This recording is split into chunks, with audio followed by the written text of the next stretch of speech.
What role do you play in developing the characters you voice? Well, it varies from game to game. Some are very well thought out, and we get a ton of backstory, maybe sometimes too much. There's a point where you don't really need to know where the guy grew up and who beat him up in high school. But generally, we get, some concept art of the character. We do get backstory. We get tone. Often we get references, we're looking for Morgan Freeman meets Ralph Cramden or whatever, A lot of it is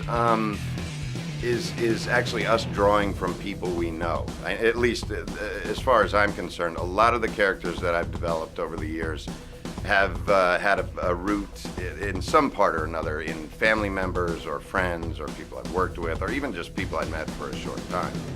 I have a sort of a mobster character that was a boss of mine named Joe Parlapiano. And anytime I'm called to do a really big mafia dude, I just channel Joe. So, yeah, it's sort of a give and take. What influence do you feel you have on the game? It depends on the game. Now, Walking Dead, clearly the voice acting was a huge, huge part of the game, and I like to think a huge part of the success. But League of Legends, also a huge game, we only have 5 or 6 lines for the character. These 5 characters that I did that have gone on to become huge, just immensely huge, the sessions were really, really short. I mean, Shaco, I think probably my most popular of the 5 champs, he's got a few emotes, and they're very short, like, I'll make you disappear, or look behind you, whereas my character in Walking Dead is just like this really deep, without giving away any spoilers, has got a lot of strange skeletons in his closet and a lot of levels, so it varies.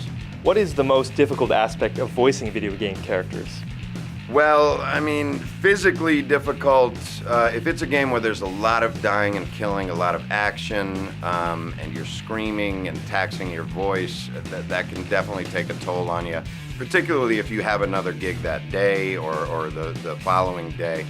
But it really is a physical thing. I think a lot of people don't know that. When you come out of a really intense gaming session, even if it's only an hour or 2, you feel like you've just done 8 hours of hard labor. And it's a labor of love. I love doing it, but you come out, if you did it right, you come out, covered in sweat, like you feel like you've actually just fought that battle that you're digitally fighting on the screen there. What is your favorite part about voice acting for video games?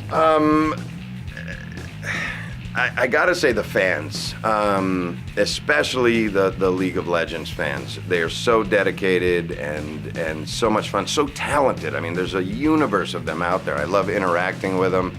For a while there, I was, adding my voice to some of their projects, and I think it's just the recognition. We're voice actors. We're not exactly big celebrities, but when we get a big title like this and it gets as big as some of these games have, yeah, it feels pretty good. I mean, you actually start to feel like a star. Imagine that.